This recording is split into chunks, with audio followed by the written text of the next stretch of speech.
Hello, everyone. Welcome to the Find a Moment podcast, where we navigate the space between ideals and everyday life. We are your hosts, Gretchen Roberts and Jennifer Ford, and we look forward to finding a moment with you today.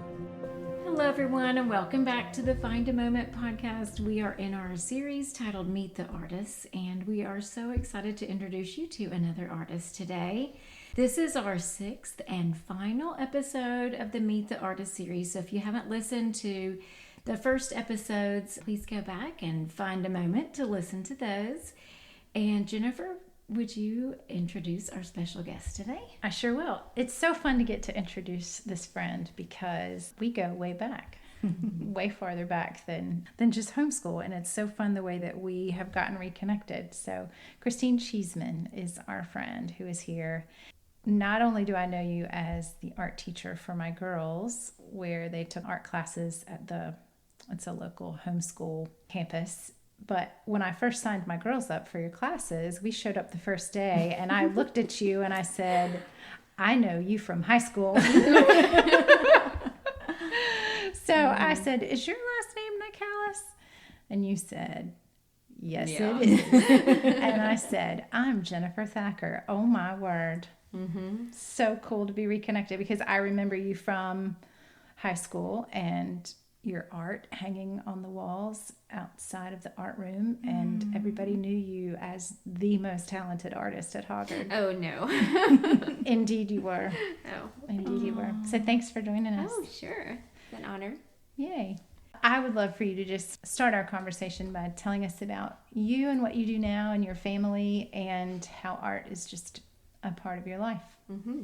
Lots of stuff there. I am a homeschool mom and a homeschool art teacher. I taught in the public school after graduating college, and that was really stressful. I feel like right now this is the ultimate place of all my teaching experiences. I've taught in my house, small group, large group, public school, private school, and now with this part-time homeschool program, this hybrid program, I feel like this is the sweet spot. And these kids want to be there in my class. They come in hungry. They come from amazing families, and when they come in, they're just so hungry to learn new things every week, and it's a joy every week. And at the end of the school year, I actually have tears in my eyes. Aww. Instead of being, woohoo, it's the summer. And it's, I'm going to miss these kids because they are so precious. And I love my time. It is the biggest joy to be able to teach them art each week.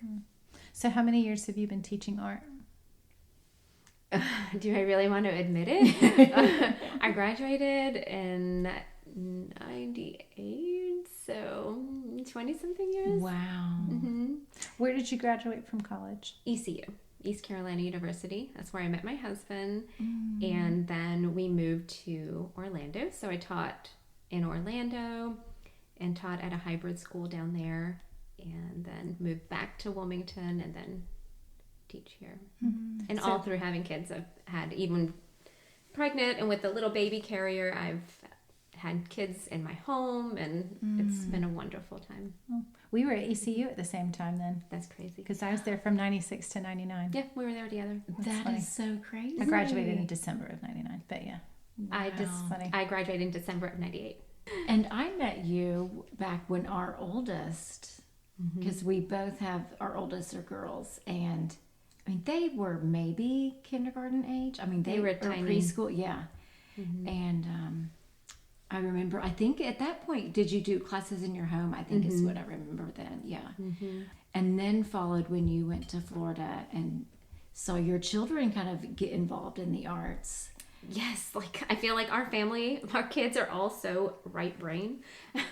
Our oldest, she did theater. She was a visual artist. She was, she still is, a singer, everything in that creative world. Like she was just an octopus with all these different creative tentacles. And our son, he loves photography. So he's got all those creative juices. And then our youngest daughter, same way. She's a visual artist, and she also is creative with dance and ice skating. So it's definitely a right brain kind of family, except for my husband, who is all left brain.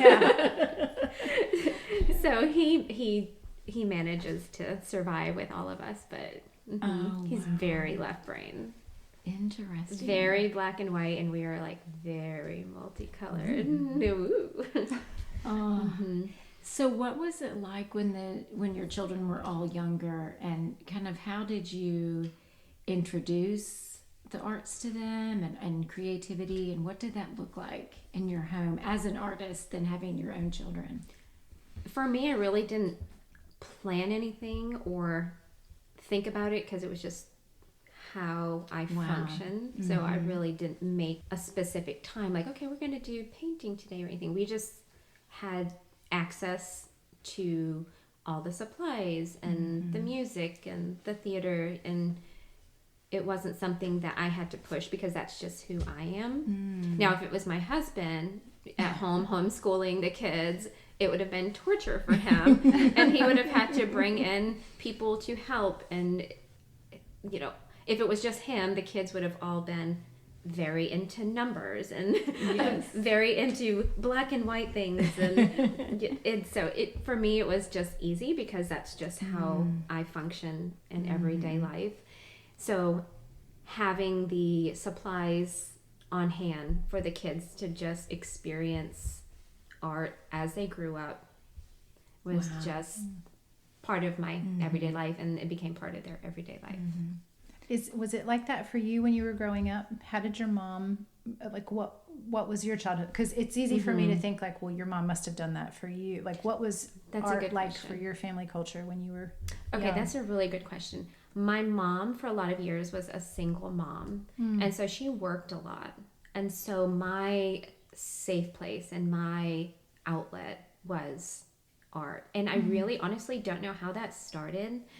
It was just what I was drawn to when I was little, and I just think that's the thing that God was doing in my life at that time, but I didn't realize it at the time. And so when I was little, drawing was kind of just my escape from difficult times and things that were going on in my life. So I think it was probably like around age like 8 to 10 in there.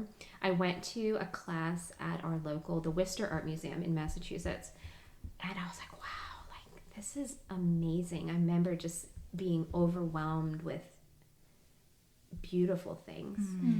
And that Christmas I got a session of art classes for the art education classes at the art museum, and that started a tradition, and that's where I took art classes at the Worcester Art Museum. In the midst of all, we would go into the galleries and draw from all of the fine art, and that was the most amazing thing. So I guess my mom did foster the art in that way, with seeing that, hey, these classes, like this is where my heart was. And then those classes were just like the best part of my childhood. And how old did you say you were when you started? It was classes? Elementary, like 8 to 10, and then up, maybe even younger. It may have been like 7 to 8, and then through middle school, and then we moved down in 8th grade to Wilmington. So for all those years, it was just like the highlight of the year, getting to take these semester classes at the art museum. And I can still remember the smell of the art education wing and all the paint, and being around people that were so creative, and there was so much freedom to create. It was just beautiful. And that was, I think, the most impactful thing. That's it. I love art, and these people are amazing. I want to be an art teacher. Wow. And then when you moved here, did you continue classes, or was it more a part of like school? It was, it was then moving into like middle school, high school, and then school became really the priority. And so I just did classes at high school, and then I got a teaching fellow scholarship, and I knew I wanted to do art. And so I was like, okay, I got free college, but I want to do art, so I'm going to do art education. So that was how I got into art education at ECU. Was there ever a time in high school where you received feedback or guidance, whether from teachers or peers, or I don't know if it was a guidance counselor, I don't know, but I do know that your art was very well known. Was there ever a certain conversation that was like a turning point for you where you realized I really should pursue this after high school? Because I know with our girls now, we're having the conversations about, our girls are 9th and 11th grade. What do I do? What am I going to do? These are the things I love, but I don't know that I want to do that. Like Amelia is a talented artist, but she knows that she doesn't want to teach. She loves violin, but she doesn't want to teach and have to do it professionally. So for you, I hear something different. You knew you wanted to continue art and be a teacher. Was there ever a time when someone encouraged you in that direction to where you were able to realize, like, I should commit to this? Unfortunately, no. Wow. So that was just you. Yes. And unfortunately, no. And when you were saying that, I was thinking back and I was like, you know what? There really wasn't.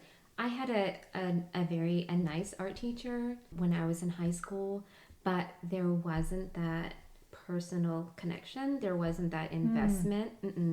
And looking back, some of the negative parts of being a student growing up made me know that I did not want to be that type of teacher. Wow. I wanted to have more of a connection with the kids and be able to encourage them to keep going with their creativity, that it was important and that it was worthy. Like, you don't have to become a lawyer. Like, it's okay to pursue something in a creative field. So the negative parts of that I received as a student helped to also push me in the direction of being a teacher that was a little bit different. So unfortunately, no, I did not have that encouragement. I didn't have that encouragement really at home because it was just survival mode. So I didn't really have that. I have that now. My mom is amazing and my stepdad amazing. But at that time, I didn't have that. And I really didn't have any teachers that I can point to and saying, yes, these people were that person in my life who spoke into my life. And also, I was not at a place in a fellowship, in a church, a place where I had a community of believers around me. That would have been different as well. But at that point, that wasn't part of my story. So it's almost like the negative part of my story propelled me to go in a different direction than I saw in my life. Our kids are so blessed because our kids have so much, and the school that I get to be part of, these kids, it's so different than what I had, which is so cool. But it makes me think of just kind of like as a society and like as a culture, I feel like now the arts, like a lot of schools don't even have like required art credits and things like that. So I wonder, like in the general culture, like maybe in our homeschool situation, there is a lot of encouragement and freedom for the arts. But do you see that like in our culture in general, that we really are? I do see that. And when I taught in the public school, I was the lowest on the totem pole with the teachers, and there was no support from administration. Where I was, there was no support. I'm sure all schools are different, but where I taught, there was no support. There was no budget. It was just kind of like, okay, you're the extra class. Right. And that's how I was treated. It's just the extra teacher. I had a separate classroom outside of the school, and I had to kind of make do with what I had.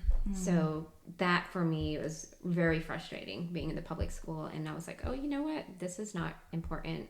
And which is really sad, because a lot of these kids, that's the part that's going to be that moment in their high school or middle school or whatever, that they're going to find their purpose. And even if it's just being creative in the field of medicine or thinking outside the box in whatever field they go into, they're missing out on that whole part of their lives. Yeah. When I hear when you were talking about your art was a way to kind of process the difficult things, we interviewed Simon, who's a teenage musician and songwriter, and he was saying the same thing with his music, with the lyrics of he can say the things in a song that you probably wouldn't say just out and about. And so thinking that we are taking that kind of creative therapy, kind of therapeutic mechanism away from our children if we do not prioritize giving them those creative outlets. Like, that is really something to think about, right? Yeah, absolutely. Yeah, I love that you said therapy, because for me it really was therapy. And I think that having that outlet that is sometimes slow, and we were talking today in class that sometimes your art is slow, and we live in such a fast-paced, instantaneous type of social media world where everything needs to be like in a 30-second little blurb. And it's okay to take time. You're not wasting your time when you create, but it's okay to take that time and sit and process your ideas. And to be able to express yourself slowly is okay. And the kids are like, huh. And just being able to say, that's okay. And for me, I can find myself also thinking, oh, it's a waste of time. I don't want to take 4 hours out of my week to do something for myself, when I think that's such a sad way to think. But I think a lot of us don't want to take the time to slow down and do the creative things. We have had experiences with art teachers that were not healthy art teachers. Fantastic artists, but especially for young people, you know, tweens and, you know, middle school-ish ages, they really need to just know that their efforts are worth applause, are worth acknowledging. And so one of the things that we've learned, and not just within art, but also one of our girls did horseback riding for a couple years, and we learned too, like, just because you're a great show person or just because you're a great rider, that doesn't make you a good trainer. Just because you're an excellent artist does not make you a great art teacher. And so there are teachers out there that can really make a student's perception of their own abilities pivot towards something that's really inaccurate, and make them turn away from wanting to try anything artistic. And so I'm really grateful that our girls have gotten to work with you and be influenced by you, and that the process, I mean, it's very much like spiritual formation, right? Like there's so much value to the process. I think there's so much that we don't even neurologically, like emotionally, all the things that happen in our brain that we don't realize are happening when we do just slow down. I would also say too, like, I see this even in with our girls, and I hear some of this from what you're saying.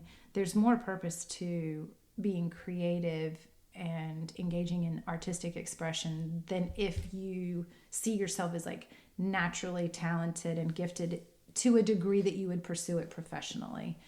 Everybody's like, what you create.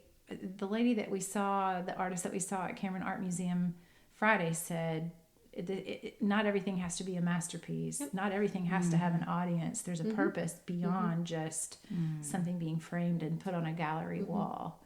I love that. Yeah, and that's what we tell the kids each year is we're not just into making pretty things. Like, you can go buy pretty things at Hobby Lobby or Pottery Barn or whatever, but when you create art, it's not just about the final product being, you know, frame worthy, like you said, putting it on a wall. And that's okay. It can be messy. It can be ugly. It can be a process. It can be exploring your feelings or ideas, and that's okay. That's still art, and that's still good that you created. And the hard part then, what I really want to instill in my kids is that sharing those thoughts that are messy or ugly or whatever you have, you know, negative terms in your head. You're like, oh, I don't want to show this because it's messy or it's not like my neighbors. But being bold enough and confident enough to share your ideas, because they're just as worthy as your neighbor's idea. Your neighbor's idea may look pretty on the outside when they're sharing their artwork. You're like, oh, but mine is this. But having the kids grow in confidence and the boldness to share their ideas, I think that is just my favorite thing, to see kids come in that are maybe a little bit timid to share their ideas, and then by the end of the year they're sharing anything that they make, because it's not about the final product, and that their ideas are worthy to be told.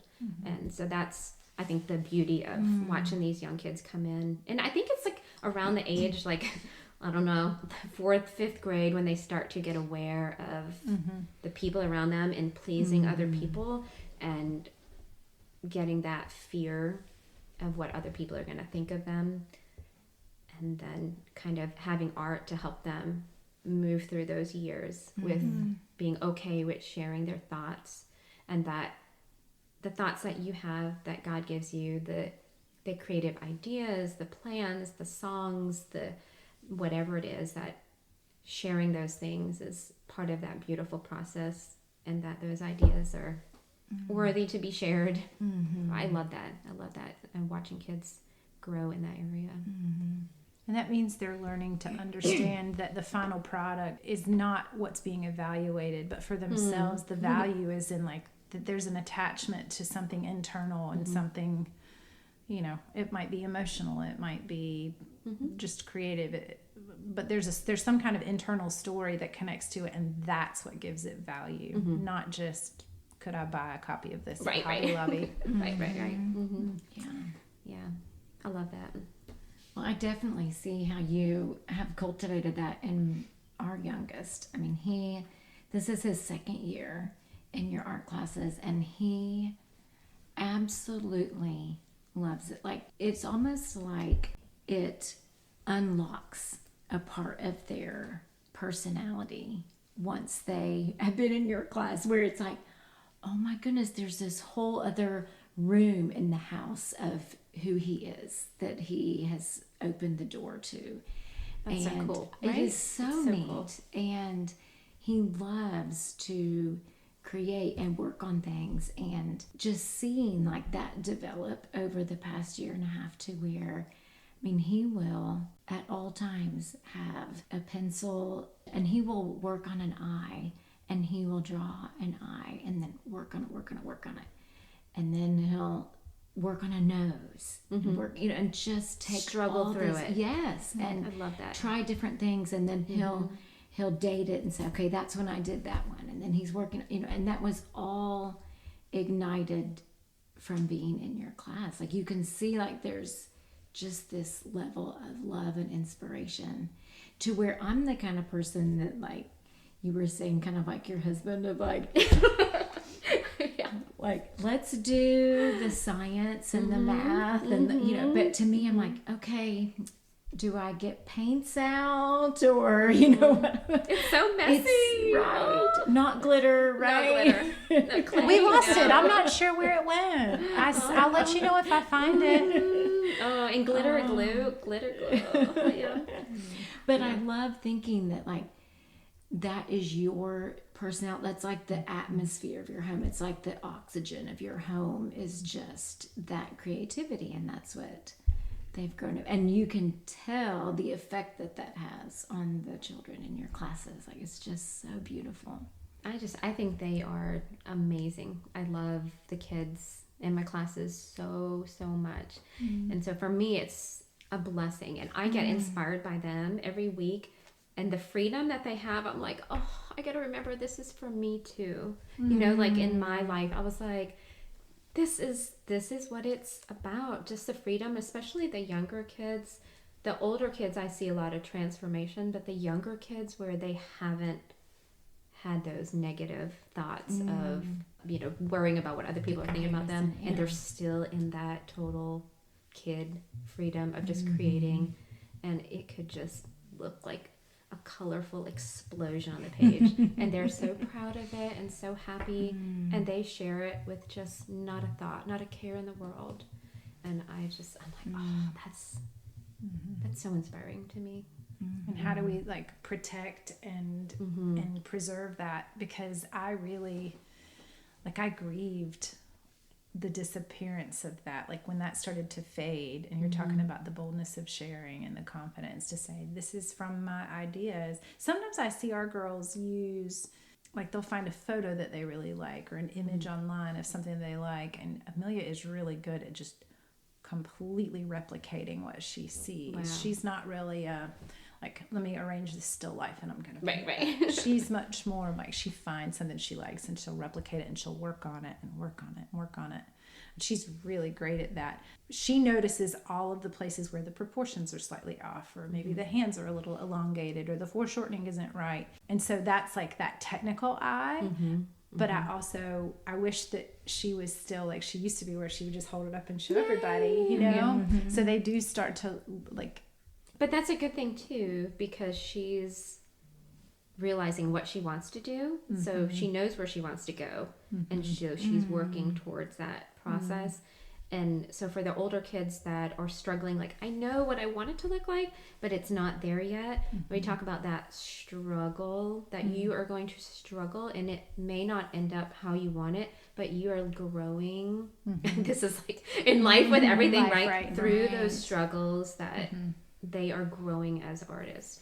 And so it's not going to be like, oh, I failed. It's you're growing and growing and growing through the struggles, and you're just adding to your toolbox. And so you're learning as you go, and you have all these little bits and pieces that you learn along the way, and then you can apply that to your next whatever you create. But the struggle is okay. It's okay to struggle in our artwork. I'm not really much of a visual artist like that. I'm more musical, and then I tend to be more creative with like cooking and interior design and All good stuff. So fun, right? Yes. But as far as like picking up a set of pens or pastels or watercolor, like that's a lot harder for me. I don't know that anybody has ever framed the struggle as valuable within the context of art, or said, this is going to be hard, you're going to struggle towards this. Because in my mind I think, okay, I'm sitting here, I'm looking at it, I understand my medium, I should be able to notice the shadow here and the shade here and the depth, and I should be able to replicate that. Why is that not happening? I don't know that anybody's ever framed that struggle as, and it, like when I think about that in any other context of life, it makes perfect sense. But as an artist, I think we mistake the artistic process as only being enjoyable because it's art, and art's fun, and it should be beautiful, and it's so dreamy. I'm sitting here with my paintbrush and I've got my music on, but the struggle part is so internal, and people can't observe that if they're watching an artist work. So I think it's almost this permission that has to be given. And does the struggle detract from the experience as the artist? Does the artist come to the easel or their sketch pad or whatever with an expectation of like, I'm really going to enjoy this, but then there's this struggle? Like that's kind of one of those internal things where I'm like, you thought this was going to be fun, and now you're wrestling with your pens, but you're not giving up. So why if this is hard, why are you keeping on? Like, what is that like for you? I think it's like anything in life. When I was doing CrossFit and I was trying to learn double unders, oh my goodness, everyone around me is doing double unders, and I'm like, why is this so difficult for me? I get it, I see what they're doing, I've been instructed, I know what to do, but my mind and body just were not connecting at that moment. And they said, it's okay, your coaches are like, it's going to take time, you'll eventually get it. And I was like, I am not getting this, like this seems impossible for me. I mean, just like anything that we struggle with in life. And then sure enough, now I can do double unders, and even with coming back from a broken leg, I can still do double unders. And it's like, okay, on to the next thing that I need to struggle with. What's it? But I think also getting older and having gone through struggle after struggle after struggle, seeing those struggles as just steps, you know, instead of saying, oh, this is terrible. Okay, here I am again on the struggle bus, but it's part of what am I going to learn from this next step? And if it's worthy to continue, then I'm going to continue. But if it's not, then just let it go. And for art, seeing the kids struggle and them get frustrated, I think of someone maybe writing a novel or something, and they're crumbling up, like that picture you see in movies of people crumbling up, you know, they're surrounded by hundreds of little balls of paper, And that's the part of the process that is like, ugh, but we get through it. And it's okay. And if we love what we're doing, or we really want to reach that goal, then we will continue to plug along, take those steps, get help when needed, and just keep on plugging along. To struggle well. Struggle well. Yes. Struggle well. That struggles can be beautiful. And usually we don't realize it till we're on the end of the struggle. Right. And we look back and we're like, oh, yes, this struggle was worth it. You know, but at the time it's hard. So surrounding yourself, even as an artist, with people to encourage you, whether it's a teacher or a friend or someone, if it's not someone at home, someone outside of your home, that's going to say, hey, how's this going? Just like in your spiritual life.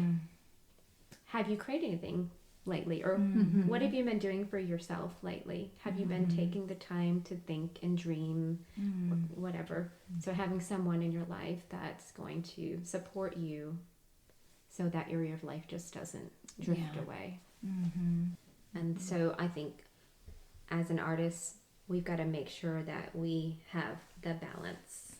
Because a lot of artists tend to have that melancholy personality where, okay, you're up here one time, but then you can be down here. Very big feelers, big emotions, which is amazing when you are able to express them and other people can share in those feelings and connect with people through song or theater or whatever. But those big waves of emotions can also be a little bit scary, especially as a parent. Tumultuous. Yes. So speaking of like personality and emotion and things like that, do you know what your Enneagram or your Myers-Briggs? No, I refuse to do it. I refuse to do it. No, I was like, we're no, gonna I'm pause not gonna recording. No, I was like, no, I am not going to put myself in that box. I refuse to do it. You guys probably know. We love all of that. I know. And I was like, I'm just not even go there. I was like, I got too much other. 4-wing-5 does. It's the creative thinker. I will not be put in a box. I love it. Okay, so 3 of our interviews that we've done, our interviewees, 3 of them are Enneagram 4s.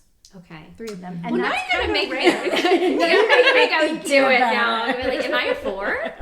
I don't know. Am I a 4? I'm not adjusting. I don't know. I don't know.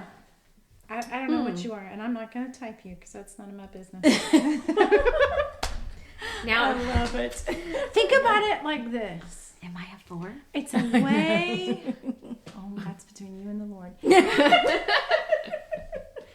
It's a way to understand yourself better so that you can love yourself better and love others better. We did a series on identity. That's what we talked about. We talked a lot understanding yourself. Loving myself better. So that you can love loving better. others better. I'll say, And understanding, because I think in that one we talked about, like, I'm quite the extrovert. But my husband and my 3 oldest children are very introverted. And so I had to really figure out, like, how do I love them and not annoy them by talking all the time? But like to figure out, like, you know, what are they, you know. So that was, I feel like, what started me to really want to understand, because I want to know my people and understand them. But then I started learning so much about myself that then it's like, oh goodness. Didn't know I got to unpack can of worms. That's what I'm scared of. I'm like, I have so much unpacking. I'll be unpacking for like the next 20 years. I'll be like, girl, just unpack. Make friends. Unpack. I'm just gonna unpack. Like, it'll be a messy unpacking. I love it. Embrace the mess. Embrace the mess. As an artist, I believe you can do it. I feel like I've got the mess compartments, and then I need to have the compartments that are non-messy, because so much of the creative part is messy and free, and then I've got to, like, I can't have a total mess. And that's where I'm like, okay, my controlling, I would tend to go to controlling to counteract all of the mess and all of the out here thoughts and being an extrovert and talking too much, all of that stuff. So I gotta, like, okay, I gotta balance. Okay, like, woohoo, ooh, I'm being too controlling. Okay, where's the Lord? I'm not here. Because I got everything under control, so I need to come back. I can come back over here. So, yeah. That's really nice. Okay, so you're going to have to give us an update when you do the Myers-Briggs and Enneagram here. I think what did I do years and years ago? It was maybe it was the Myers-Briggs, but it was like the feeling, thinking, feeling, I think that one, so feeler. Yeah. The exact opposite of my husband. See, that was years that's and the years same. ago. We're the same. I think there's just something about couples that we need that refining by having someone opposite of us. And that's the perfect word, is refining. Yeah, for sure.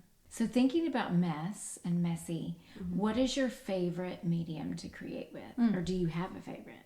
I love paint. Yes. I love good brushes. I love the feeling of the paint going on the canvas. I kind of love the smell of the paint, but just the whole experience of painting. I love it. I love painting. Clay is fun, but it's just not the same for me as painting. Is that acrylic? Acrylic, oil? I really love oil, but oil is so stinky. And now I'm so concerned with fumes of everything. And so, like, we've professors from ECU that have died from lung cancer and different types of cancer. So, of course, the painting supplies can be quite toxic. So, for me, I'm like, you realize a mom, you're like, So, great ventilation and even, like, rhinestoning my daughter's figure skating dress now with the E6000 glue. Oh, I'm so paranoid with that glue. I've got the industrial fan going out the window, everything open. And this is when it was cold, like a couple weeks ago. And it's like 50 degrees in our kitchen. I'm like, nope, I am not breathing in those fumes.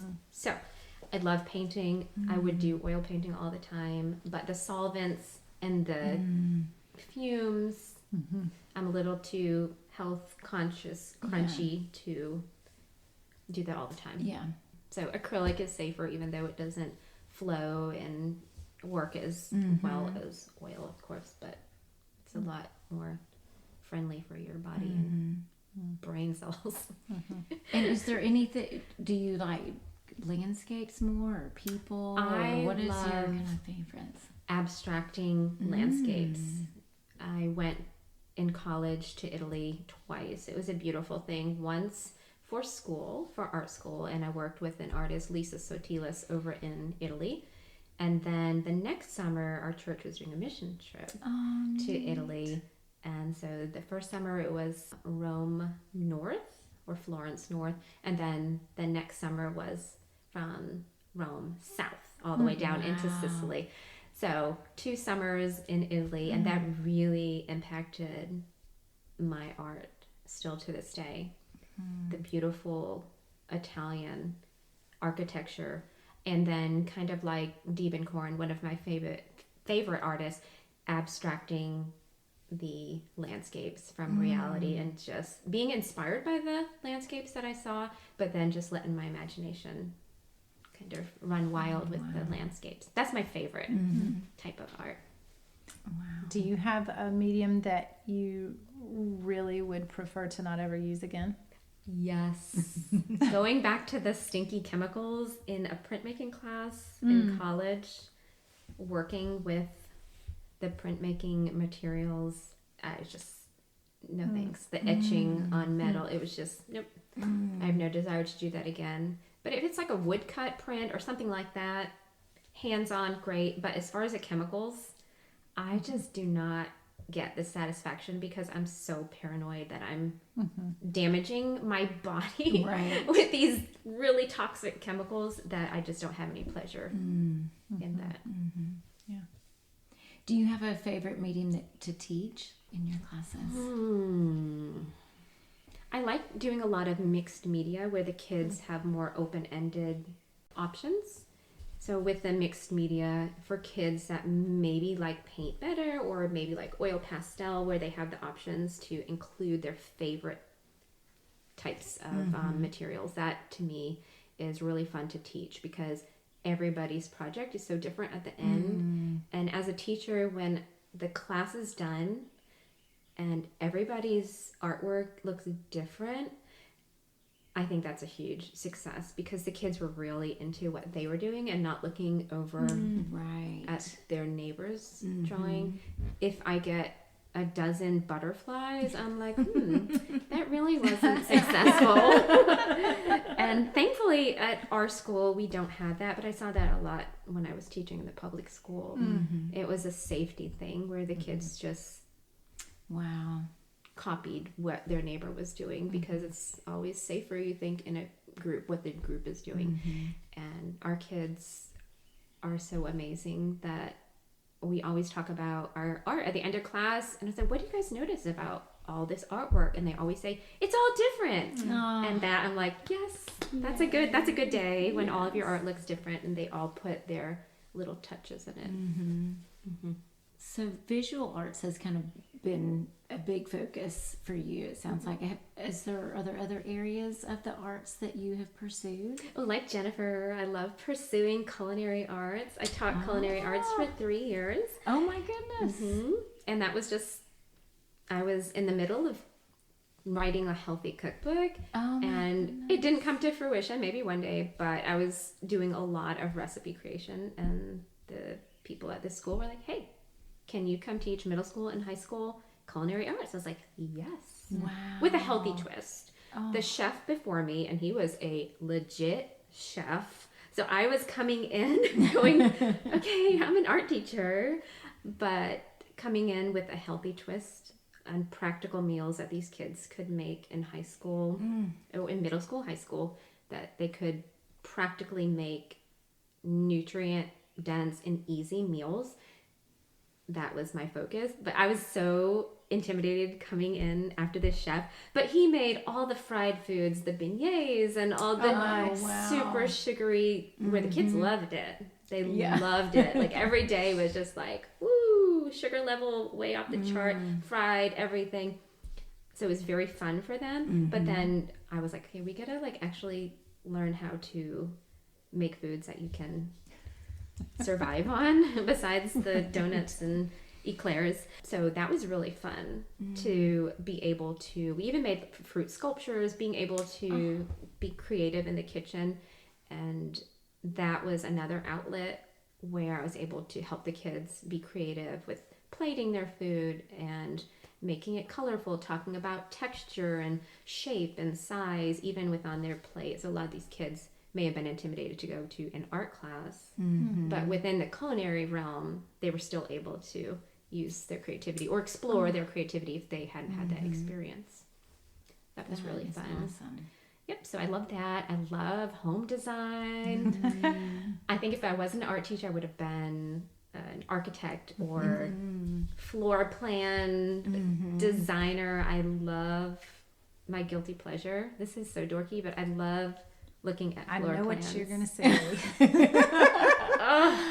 Building houses, floor plans, looking at the flow, and that's so good. Do you ever go on real estate sales apps and like look through people's homes? Like the listings that are for sale? I am on realtor.com every single night. Wow. Love it. So the tagline for our podcast is navigating the space between ideals and everyday life. So we're maintaining our ideals, right? We have these visions of what we want our lives to be like, different parts of our lives, our relationships, our creativity, our spiritual lives. But then we have everyday life, and there's usually a gap between those two things. And so part of what we talk about is, first of all, everyday life matters, but also our ideals matter. So how do we have healthy ideals, and what do we do when those things don't match, when our everyday life doesn't line up with how we want it to look? So as an artist, what would you say are your ideals? And then tell us what everyday life is like. And you can, I'm asking this very broadly because I just want you to bring your own, like, be artistic with your answer. Like, this is just kind of come from within. Oh, if I'm talking about my ideals as an artist personally, I would have a beautiful curated studio with all my paint out like a paint store and all my supplies, and there would be beautiful music playing and there would be birds chirping outside my window, and the view would just be amazing. It would be the ultimate spot to create. And I would go in there. There would be no time constraints. There would be no dishes to do. There would be no dinner to make that day. And I would just go and lose track of time and create. And it would be the most peaceful, amazing time. And that would be like my ideal, like in the art realm. Like, but you hear that? Yes. Yeah, the break stop. Like, yeah, that would be my dream. And as a teacher, my ideal would just be, this would be a little bit more practical, but to have my students know that God, the creator of the universe, made them in his image, and that they can create, that their creations are worthy to be shared, that they have value, and that in the years ahead, it's going to be really important for them to be bold with their ideas in a world that's becoming just increasingly chaotic and dark, that they're going to really have to step it up and be intentional about being bold. So that would be my ideal for my students, with that they would be going forward in boldness as they leave their little bubble of art classes that we have. So that would be my personal ideal creation spot, and then the ideal for my students. And then what about, I can envision your studio now. Yeah, me too. So What's the floor plan? Did we get the floor plan of this? The natural light. Yes. Tall windows. Tall windows. Very little window pane. Tall windows. A beautiful view. In the sunlight, just at the perfect times of day. Yes, it would just be amazing. But that's not real life. We do overlook some beautiful acreage with chickens. But that also includes lots of chicken droppings and other things, so it's not quite ideal. And so trying to, right now I'm in a season where I really don't have a lot of time to create for myself, and more pouring into the kids. And so I find purpose in, right now, that this is the season that I'm in, and that's okay. And eventually there will be a season when there's more time to have that ideal little studio somewhere. But then I'll miss the kids so much. So I'm really trying to be grateful for the season that I have right now as an art teacher. And then for myself, creatively, things like that with the cooking and with the decor, all those little moments, with appreciating my daughter who does figure skating and the beauty on the ice. So taking those moments and saying, okay, this is little areas to be creative. I may not be in my ideal studio space, maybe one day, but right now just being grateful for the little bits where I am able to be creative. And even things like this, like just sharing about being creative, and what a beautiful time it is right now to be able to invest into my students. Like that to me is the biggest blessing. I may look back one day and say, I've got my ideal studio, but I don't have my kids. You know, like, so hard. and right? as a mom too, I'm like, oh, it's bringing tears to my eyes, because we think, oh, yeah, they're gonna fly the coop one day, but oh my gosh, like it's going to be so hard, you know, to transition to that next phase and have the purpose of that next phase of our lives. I feel that with my students too. I'm like, oh, yeah, at the end of each year, I just miss them so terribly. Have you heard from any students, like down the road, like have any gone on to be art teachers or anything? You know, have you heard from, I haven't heard of anyone becoming an art teacher. or like have you connected? Well, I coincidentally just got a letter this past week from one of my past art students, Bella, and she got my address. I don't even know how. And she wrote me this beautiful, nice letter. And she's living with a different family now, that she went to live with some relatives in a different state. And I just felt honored that she would take the time to write to me. So I got to write her back, and just to have that little bit of like, okay, we can be pen pals. And she's just a sweet student that I've had in the past here at our school now. Oh, wow. And so just those little connections, and I'm like, oh, wow, that makes me feel honored to be a part of her life, where she took the time to write me this letter about her life. You felt like a safe person to her. Yeah, I guess so. And I was just like, oh, wow, that's precious. So forget the ideal studio. I mean, thinking about that, I'm like, this is good. This is good right now. Mm-hmm. Are you working on anything? Like, do you have a piece of art that you're like, oh, maybe this week I'll work on it a little bit? Any projects or anything? Well, not right at this moment, because right now we are in the midst of we built our house 4 years ago.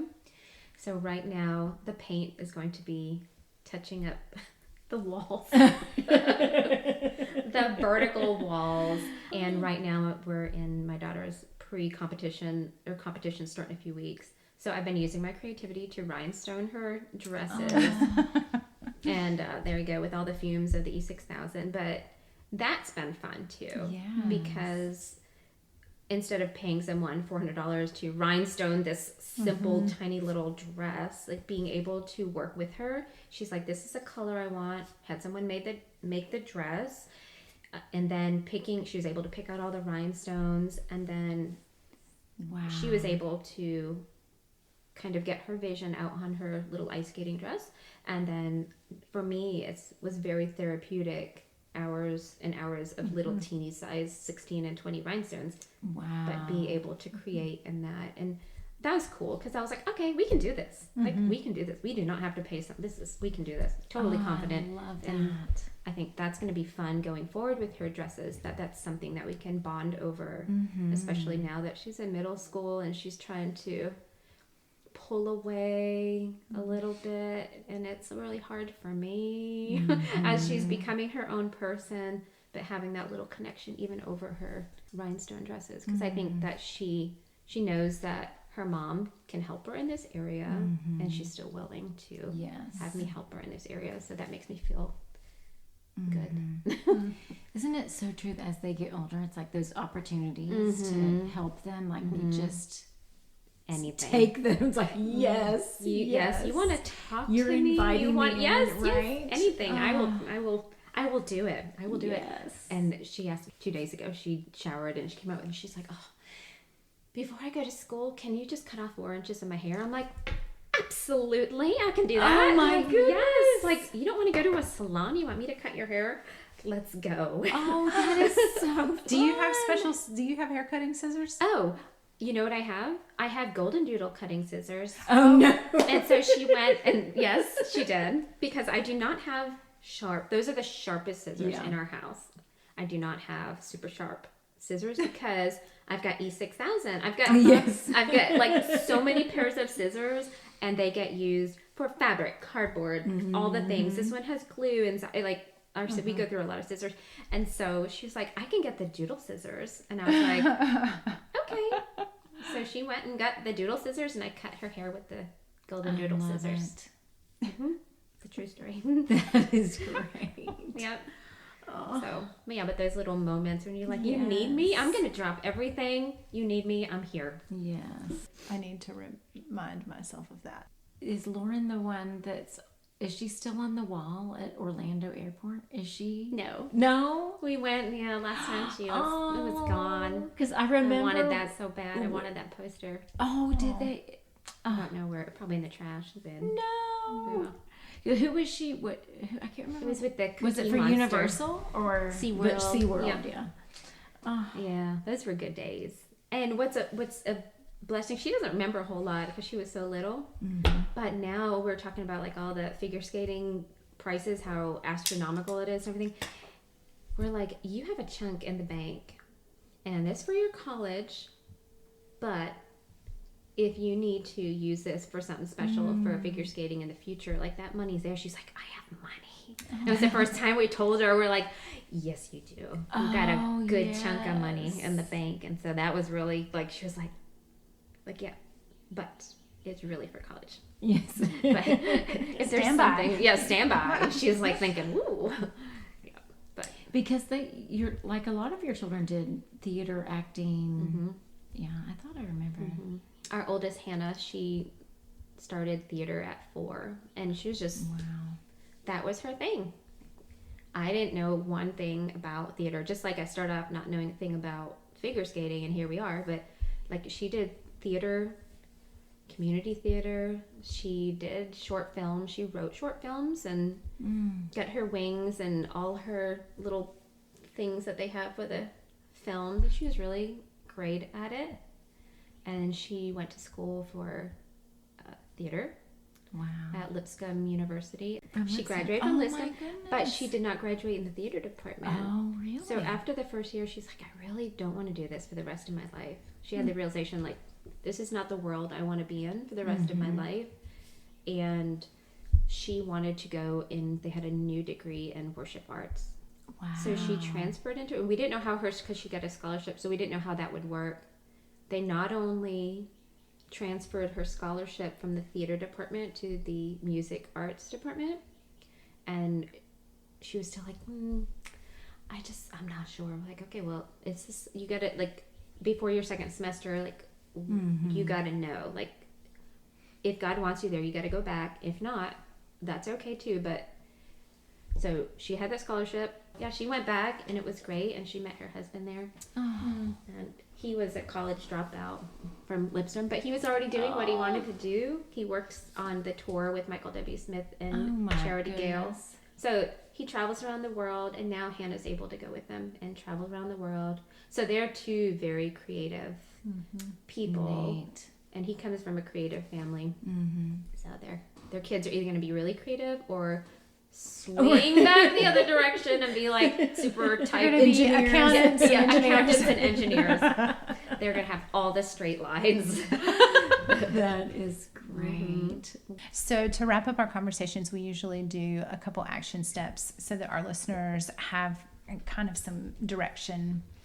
And I would love to hear from you. What guidance or action steps would you give to parents who want to cultivate an artistic culture or This the is a value dangerous of question. Okay. This is dangerous because I think as parents we need to change our mindset with being okay with imperfect art, with being okay with having a spot that can get messy, with letting our kids explore outside and maybe creating some mess in the dirt and the leaves and the mud and messing up our landscaping.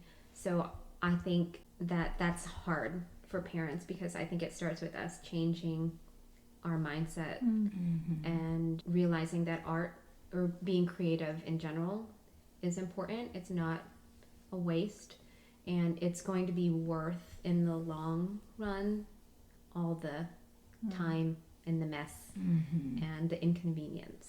So that's a hard answer. And then practically things, if you see your kids leaning towards, well, I think really every kid, that's a whole nother topic that we didn't get into, but I really think that every kid, even if they say, I can't draw a stick figure, I'm like, well, you don't have to ever draw a stick figure, but I really feel that the creative arts are important for every child for all different areas, but that's a whole nother topic. But being able to find people in the community, if you're like, I'm totally incapable of anything creative, I would argue that you're not, but again, that's another topic. But finding people in the community that are going to support your child, whether it's in music or drama, culinary arts or visual arts, all of that. Finding good people that will support your child, having a group of people on your child's side, and being able to, in a safe place too. There's a lot of darkness in the arts.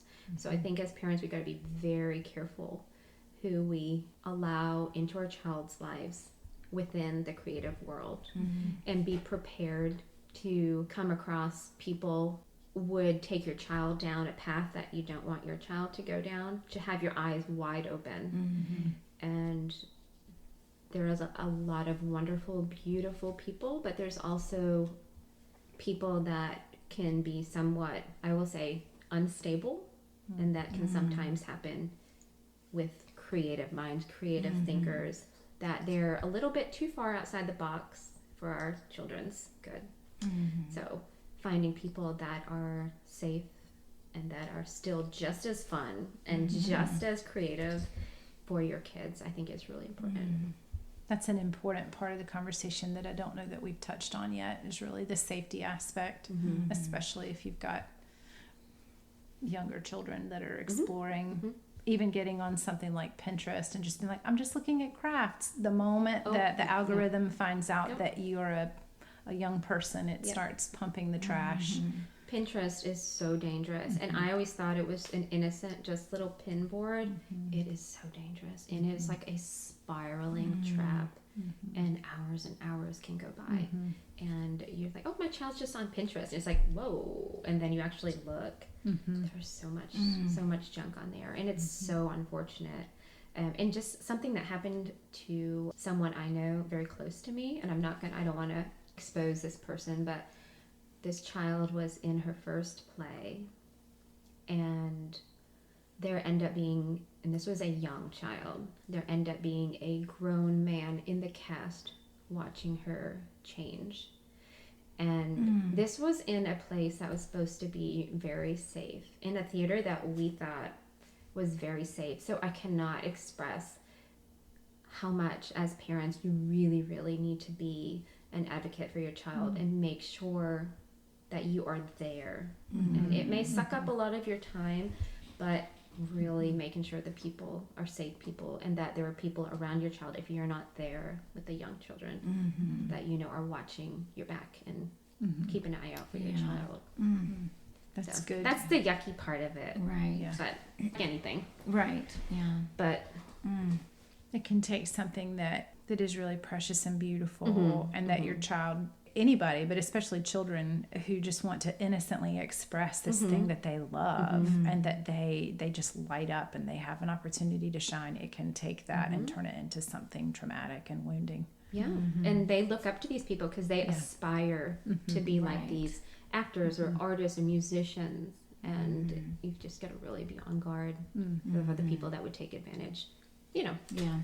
But I just, after seeing it firsthand, I'm like, oh, Yes. that's the hard reality of it. So get involved and reach out to people in your community. I think word of mouth is a great way, because I found that to be the best for vocal teachers, for coaches, for art teachers, and all of that. Word of mouth has been the best that we've found. So I know that our listeners are probably going to want to connect with you, and so on our show notes page we can link to where you are. So what are some places, if you're comfortable sharing, do you have public places that you are? Yes. Yes. Public. If you want my phone number, I am you're precious. I won't give it out here, but if you are interested and you are local to Wilmington, then I will pass along my personal information. Or if you just want to chat and have more questions, I'm more than happy to chat with anyone one-on-one. And then on Instagram, you can look at Little Coastal Farmhouse. Okay. On Instagram. Yay. We will link that in our show notes, Little Coastal Farmhouse. But you can reach out, private message on there if you're more comfortable that way. And by email. I mean, anything. Yeah. I'm an open book. So if anybody has any questions or thank you so want to talk much. further, you're welcome. You're welcome. So fun. You're welcome. So fun to connect. This is awesome. Thank you guys for having me. Well, thanks for finding a moment with us.